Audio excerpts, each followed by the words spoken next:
Hello mga paps, mga amigo. Good afternoon. Kain muna ako, okay mga paps. Ayun, binigyan ako ng okay nam habang inaantay ko pa yung pipick upin ko dito sa pagdideliveran ko. Ayan.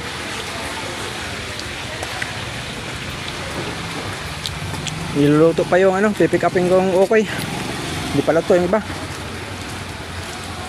Binigyan ako na. Libre to. Habang nag-aantay daw.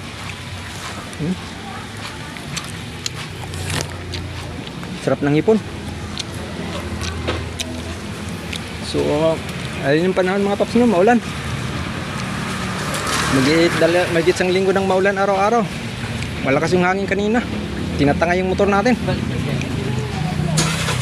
Kaya ingat sa biyahe mga paps no. Good luck sa atin. God bless sa atin mga paps. 40 to 50 kipits lang takbuhan mga paps para ibas sip.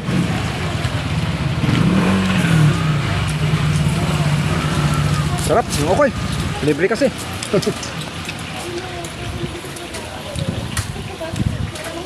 Dito ako sa may Malabon mga paps no. Yung di-deliver ko pala ang pagkain ay sa Pasig no. Puntang Pasig, naka-credit pang load. Top up. Wala na akong singilin dito ang cash. Dahil bayad na no. Okay lang po ma'am, sinamahan ko nga po. Nano ako ni ma'am, pumugi lang daw habang nagkantay ako. Sabi ko, okay lang. Busog naman eh. Sige, ingat sa atin mga paps. God bless Philippines, God bless Filipino. I am the Barinyo, product na Pilipino yun. Salamat.